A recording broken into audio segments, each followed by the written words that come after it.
Bom dia, queridos, tudo bem?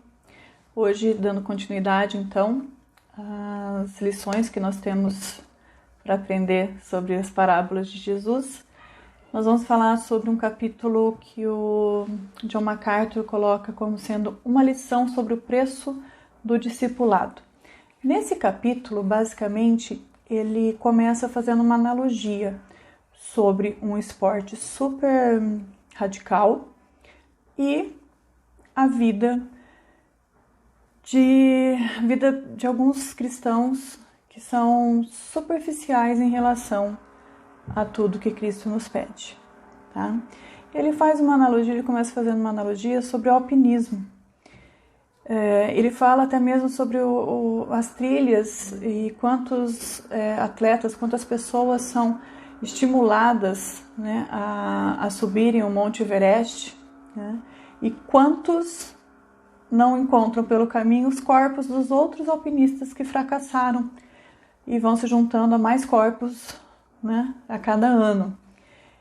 E ele fala que esse esforço é caro e exige muito da pessoa.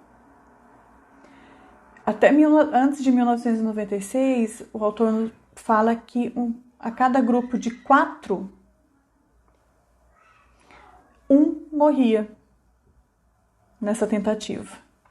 Mas mesmo assim as pessoas se preparavam para essa aventura, as pessoas ficavam extremamente empolgadas, demoravam 12 meses mais ou menos para fazer um treinamento, tempo integral, anos de experiência na prática desse esporte, super necessário para tudo aquilo que eles queriam fazer. Custo alto, talvez um resultado não muito bom, e mesmo assim, várias pessoas continuam dispostas a arriscar tudo que tem, e até mesmo as vidas, para realizar esse sonho, né, essa aventura, que na verdade não tem um retorno palpável, além da satisfação própria, né, do orgulho que pode se sentir por ter feito uma coisa dessa. E não é um compromisso que você assume, que as pessoas assumem sem pensar muito bem, ou seja, realmente é o que a gente fala de caso pensado. As pessoas vão porque realmente querem ter esse tipo de experiência. E o autor fala o seguinte: Nosso Senhor disse algo semelhante àqueles que demonstravam interesse superficial por segui-lo. Discipulado não é um estilo de vida que deve ser escolhido em um momento irrefletido. Em Mateus 13, Jesus conta 2 parábolas que ilustram a necessidade de calcular os custos de entrar em seu reino. E, gente, o que é o reino?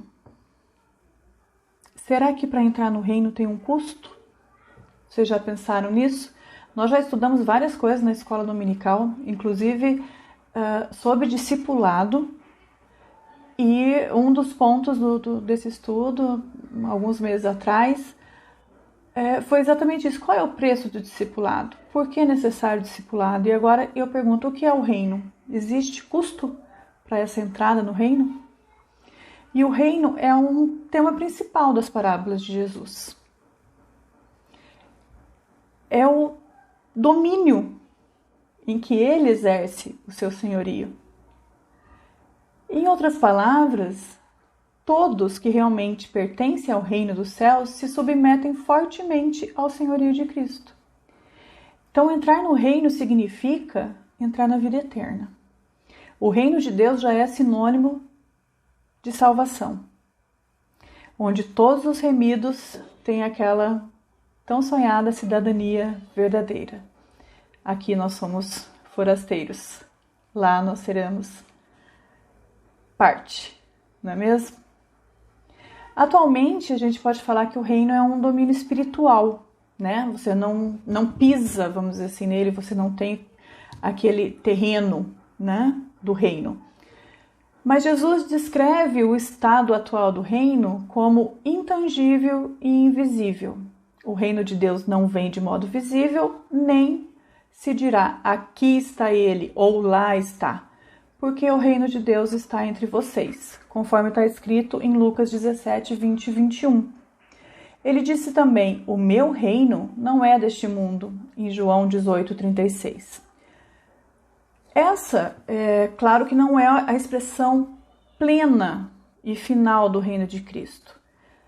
A plenitude terrena do seu reino aguarda seu retorno físico, aguarda o retorno de Cristo. Nós várias vezes cantamos na igreja: então se verá o Filho do Homem surgindo, né? É isso que a gente espera, é isso que a gente anseia, né, por esse momento. Aí então o reino do mundo se tornará realmente do nosso Senhor, de Cristo, e ele reinará para todo sempre, conforme Apocalipse nos diz no capítulo 11, verso 15. A primeira fase desse reinado é um reinado de 1000 anos de Jesus na terra, conforme prometido nesse mesmo livro, no capítulo 20. E será seguido pela criação de um novo céu e de uma nova terra, sobre os quais ele continuará a reinar eternamente. No mesmo livro, Apocalipse, no capítulo 21, você pode ver isso. Jesus nos ensinou que é preciso que devemos orar: o venha o teu reino. A gente ora normalmente isso, né? Seja feita a tua vontade, assim na terra como no céu. Quando o reino finalmente se manifestar na nova criação, ele será visível e será para toda a terra, universal e sem fim. O reino é real. Ele está presente, está crescendo constantemente, mesmo que nós às vezes achemos que não, né? Na medida em que acontece o quê? Em que os pecadores são remidos e são declarados pela graça de Jesus cidadãos do reino por toda a eternidade. E Jesus ilustra essas coisas em suas parábolas. Nós já vimos os motivos, algumas definições nas 2 primeiras aulas introdutórias, né? E agora nós vamos à sequência. Você já reparou também que as Escrituras dão vários nomes ao reino? Vamos citar alguns livros aqui, ó. Em Efésios 5:5, o reino de Cristo e de Deus. Marcos 4:11, o reino de Deus.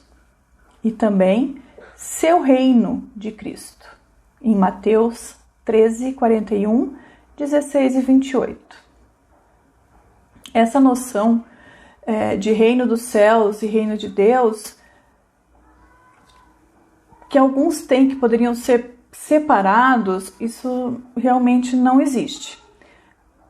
E Mateus sempre usa a expressão reino dos céus, e ele é o único escritor do Novo Testamento que usa essa expressão. Todos os outros usam reino de Deus.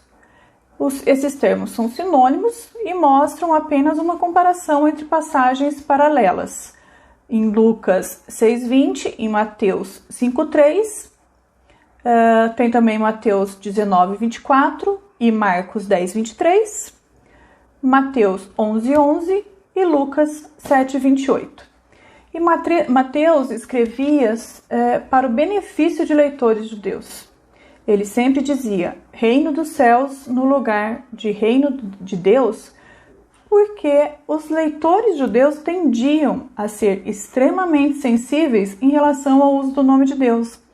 E ele não queria criar uma barreira, enquanto ele falasse sobre isso, que seria desnecessário, né, para quem fosse ler, para os seus leitores, no caso, os leitores judeus. Ok? Aí eu perguntei agora há pouco, a entrada no reino de Deus é de graça ou há um preço? Qual é o valor que você dá ao reino? O que ele vale para você? Você já pensou nisso? Você acha realmente que você é forasteiro aqui e que teu lugar é nesse reino de Deus, nesse reino dos céus, no reino de Cristo? Nesse que já existe e ainda está por vir? Gente, o autor deixa bem claro que nada no universo se compara ao valor inestimável do reino.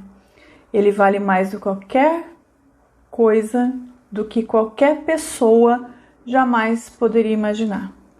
Isso significa que seu preço é infinitamente além do que qualquer preço de qualquer um de nós conseguiria pagar. Se você desse tudo que você tem, sei lá, e juntasse mais algumas coisas, não chegaria nem perto de merecer uma entrada para o reino. E uma coisa que também as escrituras nos deixam clara é o seguinte: muitas pessoas acham que isso é falar mal daqueles que possuem bens, mas não é isso. O que a palavra fala é sobre o fascínio por riqueza material, a pessoa possuindo ou não. Esse é o problema maior, o amor aos bens. Como fala em 1 Timóteo 6,10, o amor ao dinheiro é a raiz de todos os males. Então, quando tem lá que é difícil aos ricos entrar no reino de Deus, tem um sentido um pouquinho mais amplo, certo? E o reino também nunca vai pertencer às pessoas que se consideram justas, se autoconsideram, né, justas, ou aquelas que acreditam que a sua religião, sua moral, sua educação, seu humanitarismo, ou seja, sua bondade, seu empenho, por exemplo, em ser protetor do meio ambiente, ser politicamente correto e assim vai. Nada disso pode conquistar o reino de Deus. Nada disso, o autor fala aqui, pode conquistar o favor de Deus. Isso nós podemos ver em Lucas 18, 10 a 14. A exigência da lei de Deus ela é bem direta e Jesus resumiu tudo em uma única declaração: sejam perfeitos, como perfeito é o Pai Celestial de vocês. Mateus 5,48. E Tiago expressa dessa maneira, em Tiago 2,10. Pois quem obedece a toda a lei, mas tropeça em um ponto, torna-se culpado de quebrá-la inteiramente. Assim a lei condena todos nós, pois nenhum consegue alcançar esse padrão.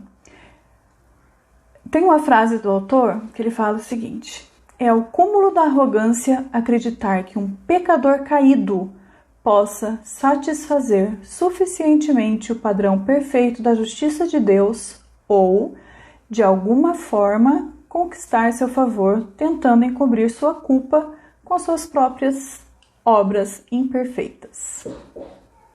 E o que quer dizer tudo isso, gente? Que todos que entram no reino o fazem de graça. Eu às vezes falo que a gente consegue de graça e pela graça, sem dinheiro nenhum. Depois vocês deem uma olhadinha lá em Isaías 55:1. É pela graça e por meio da fé, não por qualquer mérito próprio.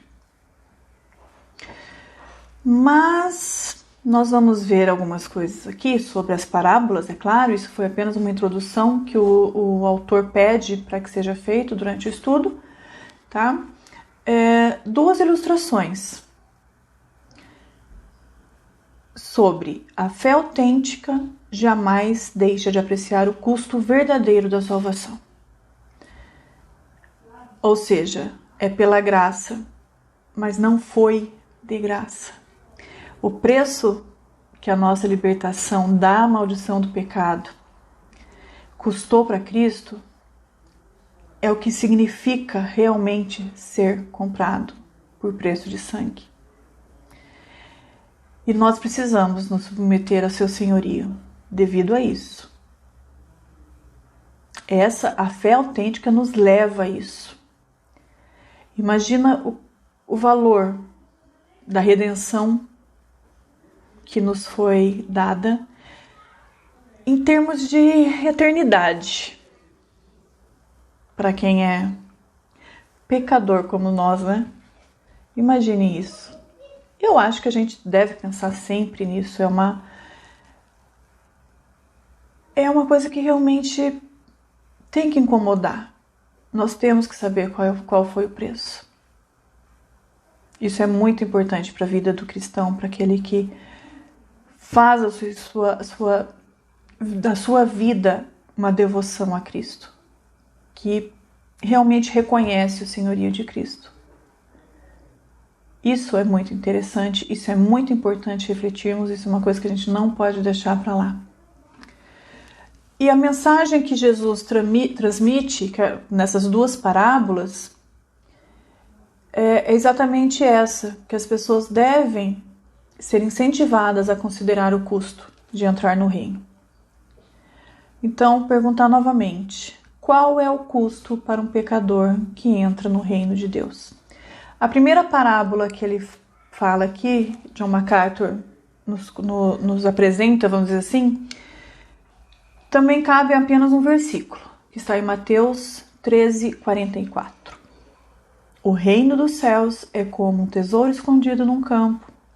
Certo homem, tendo-o encontrado, escondeu de novo, e então, cheio de alegria, foi, vendeu tudo que tinha e comprou aquele campo. O autor faz uma analogia sobre isso, sobre essa parábola, com uma história que aconteceu na Califórnia em 2014, quando um casal que estava passeando com um cachorro na sua própria propriedade e viram algo na trilha. E era uma lata enferrujada e estava enterrado. E quando eles conseguiram tirar essa lata, viram que tinham outras latas e essas latas continham moedas de ouro e eram mais de 1.400 e foi avaliado em mais de 10 milhões de dólares. Você imagina, você compra uma casa, compra um lote, vai passear ali e encontra, né, um tesouro realmente escondido, né? A maioria, ele fala o seguinte sobre esse caso, que a maioria das reportagens sobre essa história destacava o fato de que as chances de ganhar na loteria eram muitas vezes maiores do que as chances de encontrar um tesouro tão raro.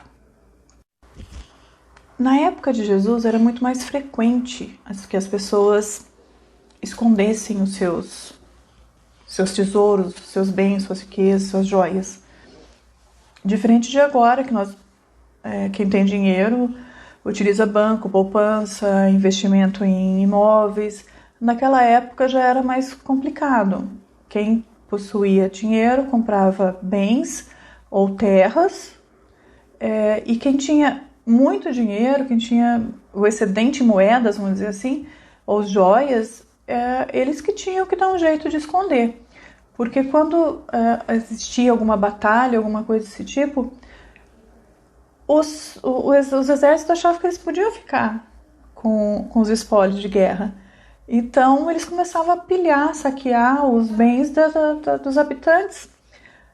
E se uma batalha começava, a pessoa que conseguia saber que a batalha ia chegar ali no seu local, já pegava todas as joias, o dinheiro que tinha em casa, as moedas, e enterrava em algum lugar. Para depois que acontecesse isso, que acalmasse, já conseguiria recuperar o seu dinheiro. Naquela época também, é interessante a gente saber o tipo de... uma questão sobre a lei rabínica. Porque, olha só, nós temos então um homem que descobre um tesouro enterrado num campo que não pertence a ele. Ele poderia estar trabalhando lá, contratado pelo proprietário do campo. Enquanto ele está ali, ele desenterra o tesouro. Ele coloca de volta para casa, vende o que tem, compra o campo para ganhar o tesouro escondido nele. A parábola não nos diz que tipo de tesouro, mas que era de valor imensurável. E a gente imagina então. Aí você pode se perguntar, mas esse homem agiu de forma ética? Porque pensa bem, ele descobre um tesouro que não é dele, enterra novamente, não conta para a pessoa dona do campo. Será que ele não tinha o dever de relatar a descoberta ao proprietário da terra? Olha que interessante. Pela lei rabínica, não. E a lei era bem específica em relação a essas coisas. Quando o objeto de valor, cujo dono era desconhecido, era encontrado ao ar livre, mesmo que a um passo da porta da entrada da casa, o dono não tinha direito de reivindicá-lo. Olha só. Imagina, você tem uma casa, tem um campo, não sabe que tem moedas, um tesouro enterrado lá, contrata um jardineiro. O jardineiro vai lá, começa a fazer seu serviço, acha um pote de moeda de ouro. Ele não é obrigado a falar para você, mesmo estando nas suas terras. Se você não o conhece, não é seu, é de quem o achou. Interessante isso, né? Então, o autor fala o seguinte: o tesouro encontrado no campo não pertencia ao dono da terra. Portanto, segundo a lei judaica, o tesouro pertencia à pessoa que o achou. Se o homem que encontrou o tesouro tivesse tido menos escrúpulos, ele simplesmente teria pegado o tesouro e sumido com ele. Ou poderia ter usado parte do tesouro para comprar o reino e pegaria o restante. Não foi o que ele fez. Ele também não provocou nada que fosse desnecessário conforme a lei a quem era o dono legítimo. Ele simplesmente pegou o tesouro que encontrara, devolveu à terra. Então, vendeu tudo que ele possuía. Dinheiro também, tranquilo. Comprou o campo inteiro. E agora o tesouro é dele. Essa é a mensagem da parábola. Um homem encontrou algo tão valioso que ele vendeu tudo que possuía para consegui-lo. Ficou tão feliz, tão maravilhado diante do valor da sua descoberta, que se dispôs a entregar tudo o que tinha para conseguir o tesouro. Bonito, né? Essa parte já explica tudo.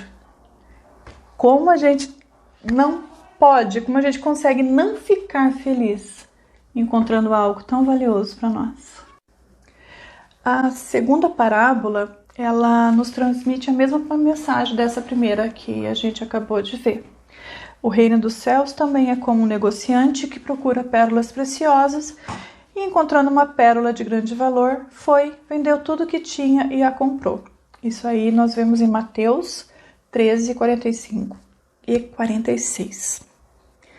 Esse homem que é colocado ali como negociante que procura pérolas preciosas, a palavra negociante em grego é emporos, que é a mesma palavra que deriva o nosso empório. Então ele viajava de cidade em cidade, vasculhando mercados, vasculhando feiras à procura de pérolas valiosas, com qualidade altíssima. E ele revendia essas pérolas. No tempo de Jesus, as pérolas eram aquilo que os diamantes representam hoje. As pérolas perfeitas eram tão valiosas quanto qualquer pedra preciosa. Ao mesmo tempo, pérolas eram fáceis de transportar, então era fácil de você transportar a sua própria riqueza. Se você possuía pérolas finas, você possuía uma fortuna. Muitos mergulhadores, para colher as pérolas no Mar Vermelho, acabavam morrendo, porque eles costumavam, amarrar pedras no corpo, respirar e pular na água. E ia para o fundo do mar procurando as ostras. Imagina. Então é muito perigoso, super raro e tem todo um contexto aí de também ter um preço para ter essas pérolas. Essas duas parábolas simples não tratam de princípios de investimento. Sua mensagem é espiritual. Tudo que este mundo considera valioso ou importante é nada comparado com o valor de conhecer Cristo e de fazer parte do seu reino. conforme Filipenses 3, 7 e 8. Esse ponto resume várias lições subjacentes sobre o reino escondidas nessas parábolas. A primeira verdade sobre a qual o livro fala, nesse capítulo, é o valor do reino não tem preço. Temos em Cristo e seu reino um tesouro eterno e de valor incomparável. Esse tesouro é incorruptível, sem mácula, eterno e reservado para os fiéis no céu. 1 de Pedro 1, 4. Ambas as parábolas falam de uma fortuna valiosíssima que representa o reino de Deus. Como nós definimos reino? Esfera sobre o qual Cristo reina graciosamente e onde ele abençoa eternamente. Ele abençoa eternamente os súditos dispostos e amorosos que alegremente o aceitam como Senhor por meio da fé. Que isso se trata do âmbito da salvação. Cristo é o soberano, absoluto e sua glória é o núcleo do reino. Isso já bastaria para determinar o valor infinito do reino. Mas isso não é tudo. O reino consiste de tudo que é eterno, de tudo que possui um valor real, de tudo que é eternamente incorruptível e puro. Todo o resto passa, mas a bênção do reino não pode diminuir, não pode desaparecer. Na verdade, como diz Isaías 9:7, ele estenderá seu domínio e haverá paz sem fim. O autor também nos apresenta o seguinte, ele fala que ele parafraseou um hino que ele gosta muito.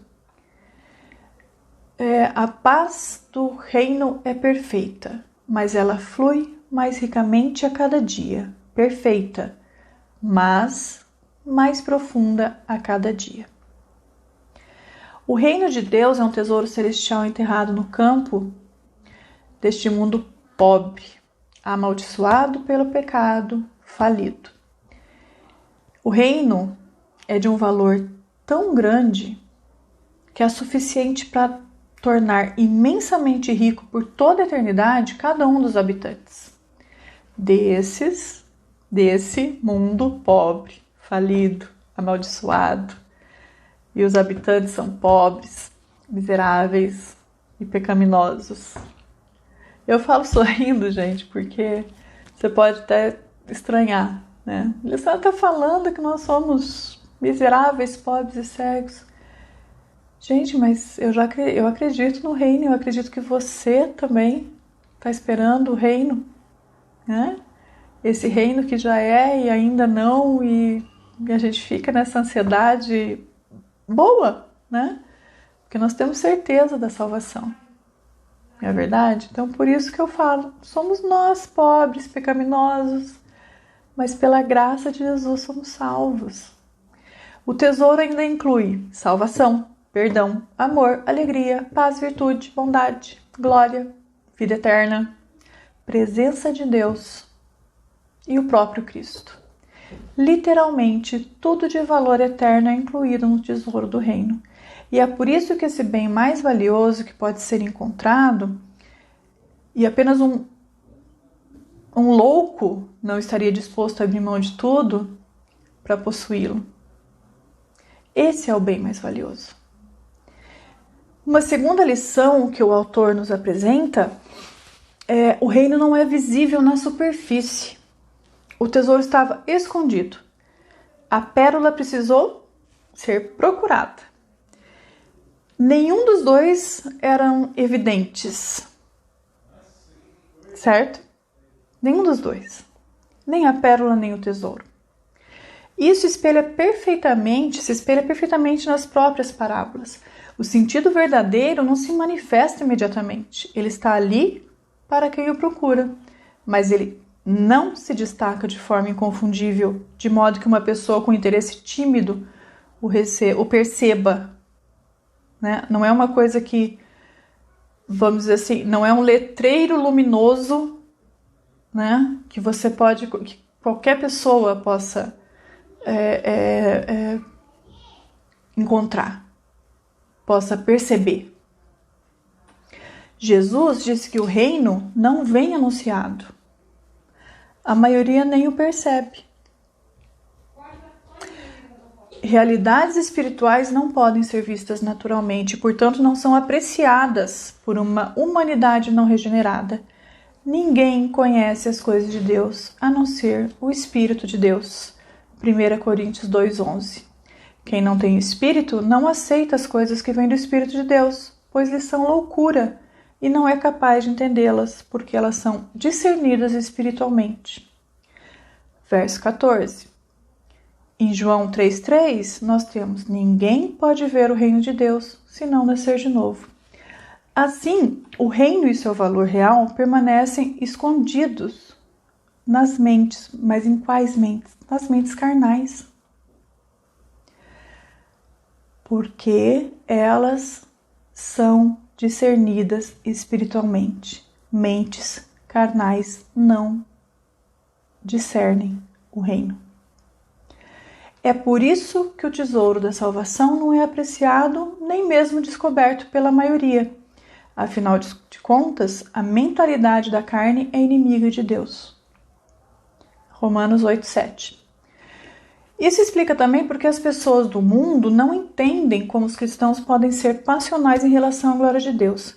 Elas não entendem por que nós valorizamos tanto o reino de Cristo, o reino dos céus.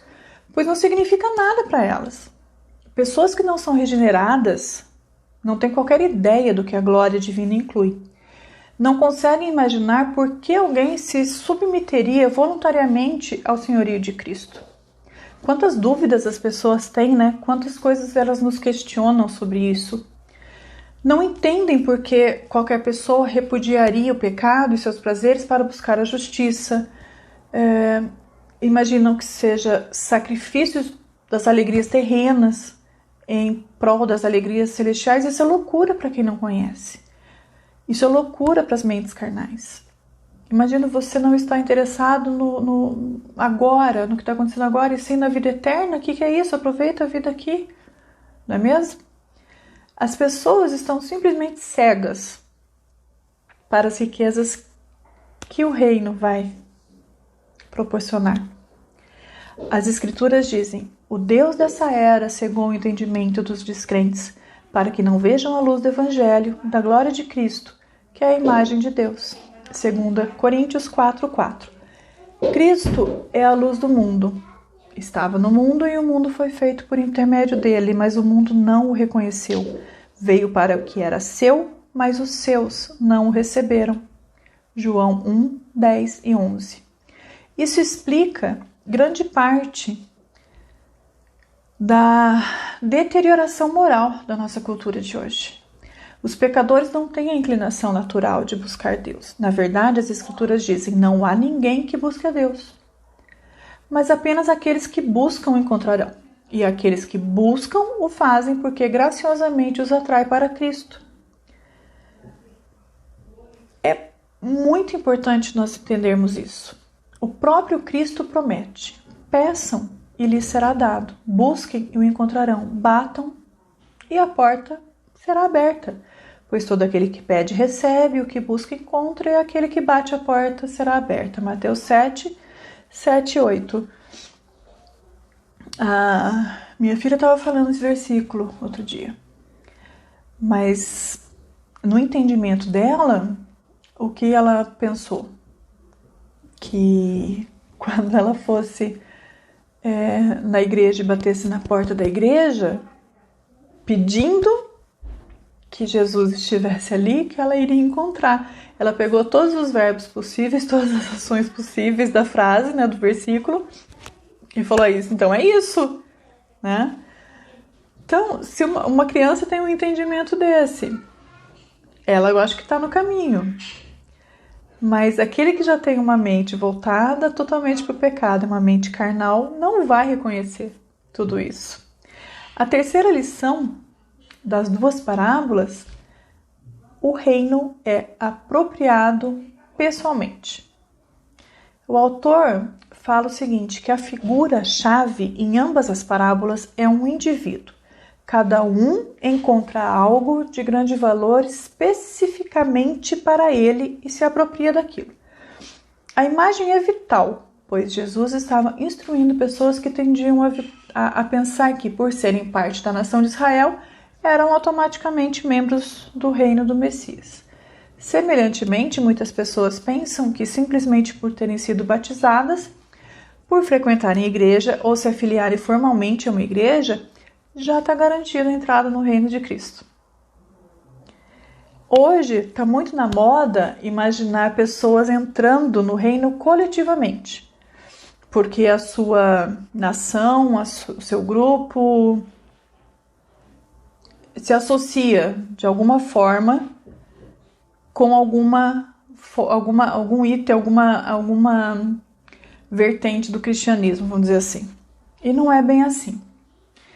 Em Romanos 9:6, o que está escrito lá? Nem todos os descendentes de Israel são de Israel. Não é judeu quem o é apenas exteriormente. Não, judeu é quem é e o é interiormente. A circuncisão é operada no coração e pelo Espírito. Isso também está lá em Romanos. O autor também fala o seguinte, logo abaixo da explicação desses versículos de Romanos. Você não é cidadão do reino dos céus se não foi levado à união com Cristo pelo Espírito de Deus e assim se apropriou pessoalmente do tesouro. O fruto e a prova necessária dessa união é o amor verdadeiro por Cristo, a submissão à sua autoridade e uma confiança sincera nele como Senhor e Salvador. Se alguém não o ama, seja amaldiçoado. Vem, Senhor. 1 Coríntios 16:22. A quarta lição que o autor nos apresenta é: o reino é a fonte real de alegria verdadeira. Em Mateus 13:44 diz que o homem foi cheio de alegria e vendeu tudo que tinha para comprar o campo com tesouro enterrado. A menção da alegria nesse contexto é altamente significativa. Por um lado, o Senhor está reconhecendo o desejo básico de todo ser humano de ser feliz. A alegria é uma coisa boa, é uma coisa que todos procuram. Jesus disse em João 15:11, tenho-lhes dito essas palavras para que a minha alegria esteja com vocês e a alegria de vocês seja completa. Mais tarde, ensinando-lhes a orar, ele disse, até agora vocês não pediram nada em meu nome. Peçam e receberão, para que a alegria de vocês seja completa. Anos mais tarde, o apóstolo João repetiu essas palavras. Escrevemos essas coisas para que a nossa alegria seja completa. Em Romanos 14:17, eleva a alegria ao mesmo nível da justiça e da paz. E fala o seguinte, pois o reino de Deus é justiça, paz e alegria no Espírito Santo. Em sua bênção aos romanos, Paulo escreveu que o Deus da esperança os enche de toda alegria e paz, por sua confiança nele. Então, a alegria é evidentemente o resultado esperado e natural da apropriação do tesouro. Portanto, se vocês possuem o tesouro, alegrem-se sempre no Senhor. Novamente direi, alegrem-se. Filipenses 4:4. Uma quinta lição nem todos chegam ao reino pelo mesmo caminho. Ou seja, os dois encontraram algo de valor. Cada um dos dois recebe seu valor. Cada um está disposto a abrir mão de tudo para obter o tesouro. Mas tem uma diferença. Na primeira, o homem tropeça no tesouro. Tá ali, né? Como se tivesse tropeçado numa pedra. Foi ver uma lata cheia de dinheiro, cheia de moeda. Não sei se é moeda, agora eu tô falando também, já confundi até com o caso lá da Califórnia, né? Não sei se era moeda, era um tesouro de valor inestimável. Tô viajando já. E no segundo, Na segunda, ele sabe o que ele está procurando. Ele está procurando a pérola perfeita. Não é verdade? Então, não existe uma razão para pensarmos que o homem no campo estava procurando tesouro. Ele simplesmente estava executando qualquer que fosse um serviço, alguma coisa assim naquele dia. Ou estava caminhando. Mas o certo é que ele estava num campo que não era dele. E encontrou. E enquanto estava no campo, aconteceu tudo isso.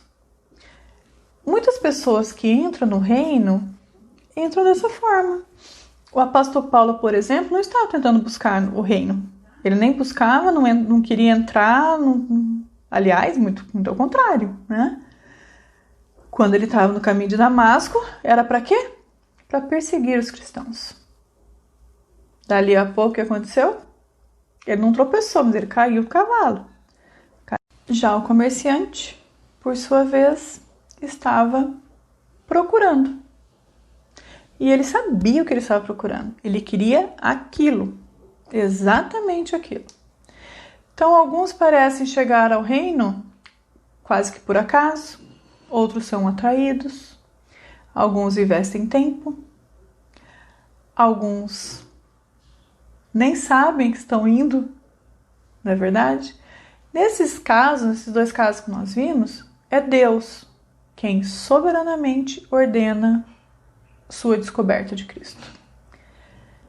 Em ambos os casos que nós vimos e em todos os outros casos que nós temos, é claro. Ele trata cada um da forma necessária, ordenando os passos de cada um de acordo com o seu plano.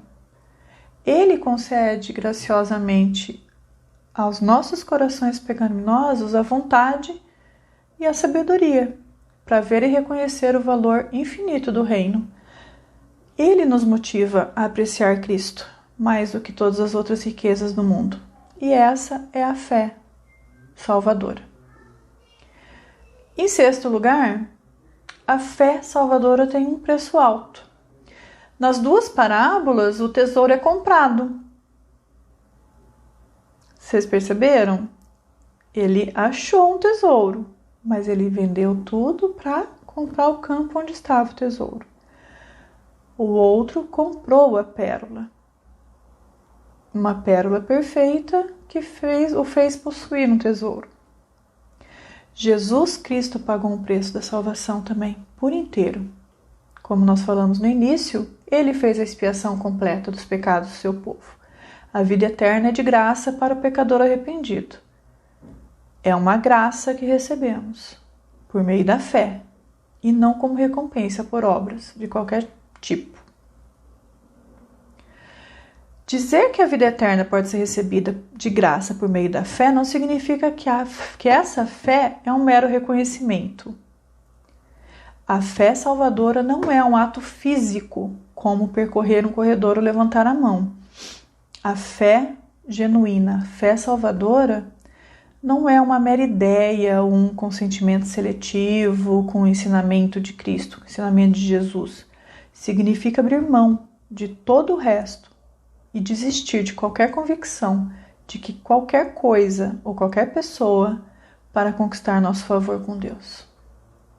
É uma entrega total à pessoa e à obra de Cristo, à obra do nosso Salvador. Essa fé autêntica é uma graça salvadora, pela qual recebemos e confiamos só nele para a salvação, como nos é oferecido no Evangelho. Essa frase que eu acabei de falar é a pergunta 86 do Catecismo de Westminster. Do breve Catecismo de Westminster. No Catecismo Maior é a pergunta 72. E fala o seguinte: a fé justificadora é a que salva. É operada pelo Espírito e pela palavra de Deus no coração do pecador que, sendo por eles convencido do seu pecado e miséria e da sua incapacidade e das demais criaturas, para o restaurar desse estado, não somente aceita a verdade da promessa do Evangelho, mas recebe e confia em Cristo e na sua justiça, que lhes são oferecidos no Evangelho, para o perdão de pecados e para que a sua pessoa seja aceita e reputada justa diante de Deus para a salvação. A fé salvadora, a fé autêntica, se entrega incondicionalmente a Cristo como Senhor e Salvador. Isso não significa que no momento em que passamos a crer, perdemos qualquer tendência pecaminosa, não vou pecar nunca mais, ou conquistamos uma vitória imediata sobre tudo que nós fazemos de ruim, todos os nossos hábitos que não condizem com essa fé, com essa nova vida, somem, nada disso. O autor deixa bem claro que significa que repudiamos o pecado de todo o coração e adquirimos um amor pela justiça. Essa mudança de coração é o fruto da regeneração e a prova da nossa união espiritual com Cristo. Aqueles que nunca se arrependem e não apresentam o amor verdadeiro pela justiça nunca creram de verdade. A prova da salvação verdadeira é uma vida de submissão amorosa ao Senhor e à sua palavra. Jesus frequentemente mandava embora as pessoas quando demonstravam que sua fé era superficial, que elas não tinham compromisso real. Nós podemos ver isso em Lucas 9:57. Quando andavam pelo caminho, o homem lhe disse: Eu te seguirei por onde quer que fores. Jesus respondeu: As raposas têm suas tocas e as aves do céu têm seus ninhos, mas o filho do homem não tem onde repousar a cabeça. A outro disse: Siga-me. Mas o homem respondeu: Senhor, deixa-me ir primeiro sepultar meu pai. Jesus lhe disse: Deixe que os mortos sepultem seus mortos. Você, porém, vai e proclame o reino de Deus. Ainda outro disse: Vou seguir-te, Senhor, mas deixa-me primeiro voltar e me despedir da minha família. Jesus respondeu: Ninguém que põe a mão no arado e olha para trás é apto para o reino de Deus. Então, obviamente que tudo isso que a gente está vendo é uma orientação para como deve ser a vida do cidadão do reino. As pessoas não entendem todas as consequências dessa auto-entrega, no momento que são salvos, mas os cristãos verdadeiros, eles crescem no conhecimento, e essa é a evidência de que eles são verdadeiramente salvos. A necessidade de calcular o preço não é ressaltada suficientemente no evangelho de hoje. No evangelismo de hoje. Em Lucas 14:28 diz: Qual de vocês, se quiser construir uma torre, primeiro não se assenta e calcula o preço, para ver se tem dinheiro suficiente para completá-lo? Não é verdade? Depois ele acrescenta: Ou qual é o rei que, pretendendo sair à guerra contra outro rei, primeiro não se assenta e pensa se com 10.000 homens é capaz de enfrentar aquele que vem contra ele com 20.000. A mensagem das duas parábolas é a mesma. Calcule o preço de segui-lo, e se você fizer isso de forma ponderada, você certamente perceberá que a pérola é tão valiosa e o tesouro é tão valioso que vale a pena abrir mão de qualquer tesouro temporal. O que nós vivemos aqui é temporal. O que nos espera é eterno. E é isso que nós precisamos ter em nossa mente e em nosso coração. É isso que nós precisamos colocar na cabeça dos nossos filhos, dos nossos queridos, daqueles que ainda não conhecem a Cristo, daqueles que ainda relutam em não se render, ou mesmo aqueles que, como disse o autor algumas vezes, e com outras palavras, mas é isso que ele quer dizer, outras pessoas que são superficiais na sua fé e não se entregam realmente. Que nós não sejamos cristãos mecânicos, e sim cristãos verdadeiros, pensando realmente que somos forasteiros, que o reino está nos esperando. Ele já é e ainda não é. Ele já está e ainda há de vir. Eu espero que esses estudos dessas parábolas possam abrir mais um pouquinho as nossas mentes quanto à soberania de Jesus nas nossas vidas. Vamos orar? Pai, em nome de Jesus, primeiramente te agradeço, Senhor, porque nós temos livre acesso a Ti, Pai, e porque nós podemos falar do Seu nome livremente, Senhor. Quantas pessoas não podem, quantas pessoas desejam e ainda não podem, Pai. Nos lembramos realmente, Senhor, das igrejas, Pai, que não podem ter uma igreja, um templo realmente, Pai. Essas que nós chamamos de a igreja perseguida em países que eles sofrem, Senhor, porque eles não podem falar do Teu nome, eles têm que falar do Teu Evangelho de uma forma escondida, secretamente, Pai. E nós que temos a oportunidade, muitas vezes nos calamos, Senhor. Então que nós possamos cada vez mais sermos agentes do Senhor aqui na terra, Pai. Que nós possamos cada dia mais saber o verdadeiro significado de pertencer ao Teu reino. Sabemos esperar, Pai, que o Seu Filho volte. Pai, que nós estejamos prontos. Não há mais tempo, Pai. Não há mais espaço para um cristianismo superficial, Pai. Que nós possamos, Senhor, sermos realmente instrumentos Teus aqui na terra, até que Jesus volte, Pai. É em nome do Teu Filho que nós oramos, Senhor. Muito obrigado por essa oportunidade. Que tudo que seja falado, tudo que já foi falado na escola dominical, Senhor, seja para a Tua honra e para a Tua glória.